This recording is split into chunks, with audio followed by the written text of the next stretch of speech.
અને અમદાવાદ બાદ હવે વાત કરીશું બનાસકાંઠાની શું પરિસ્થિતિ છે તો બનાસકાંઠા જિલ્લામાં પણ મોડી રાત્રે અનેક વિસ્તારોમાં ભારે પવનની સાથે વરસાદ વરસ્યો। ચોમાસાની શરૂઆતમાં જ વરસાદી પાણી ભરાતા અહીં પણ તંત્રની કામગીરી પર સવાલો ઉઠ્યા છે।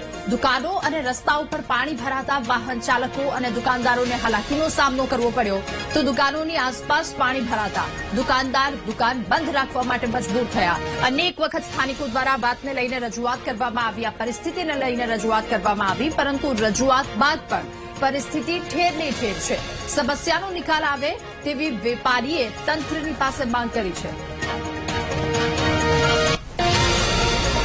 લગભગ 20 થી 25 વર્ષથી હું દુકાન ધરાવું છું, બરોબર। અને એક મામૂલી થોડા ઘણો વરસાદ થાય ને તો પણ સમસ્યા એટલી બધી ખરાબ છે પાણી ભરાવાની કે દર વર્ષે આ રીતે નાના નાના વેપારીઓ લગભગ 50-100 જણા તમે જુઓ ચારે બાજુ પાણી ભરાયેલું પડ્યું છે।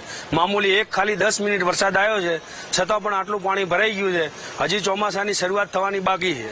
કદાચ ચોમાસાની શરૂઆત થશે તો શું હાલત થશે એ તો આવનારા સમયમાં તમને બધાને દેખાશે। હા સાહેબ, આ પાણી દર વખતે ભરાય છે ને દર વર્ષે ભરાય છે। સરકાર કોઈ એનો નિર્ણય લેતી નથી, બરોબર। રોડ ખાતાવાળા કહે છે અમારા અંડરમાં નથી આવતું અને પંચાયત કે અમારા અંડરમાં નથી આવતું, તો આની અંદર જો આ લોકો અહીંયા ગટર લાઈન કરી આપે તો અમારા માટે સારું અને કોઈ પણ પબ્લિકને હેડવામાં આવવા જવામાં વેપારીઓને દરેકને તકલીફ રહેશે, બરોબર છે। તો હવામાનના ભાગમાં નળ ઉતાર્યા છે એ જગ્યાએ પાણી કંઈ ભરાતું નહીં, ચાલવાનો રસ્તો ક્લિયર છે અને આ બાજુ ઠેઠ સુધી પાણી ભરાયેલું છે, બરોબર છે। પણ આ બાજુ કોઈ આ લોકો ઉકેલ સાહેબ કે આવી રીતના કે વર્ષો વર્ષ પાણી ભરાય છે, કોઈ એનો ઉપયોગ કોઈ કરતા નથી। પાણી દર વર્ષે ભરાય છે પણ આ દુકાનો વાળા આગળ નાની દુકાનો લઈને બેઠા છે પણ એને બાબડાને તકલીફ તો છે જ ને। દર વર્ષે દુકાનમાં પાણી આવીને પૂરું ભરાય પણ કોઈ એનો ઉપયોગ કરતા નથી। આપણે જે વરસાદની તો આગળ ચાલુ થઈ નથી, બરોબર છે।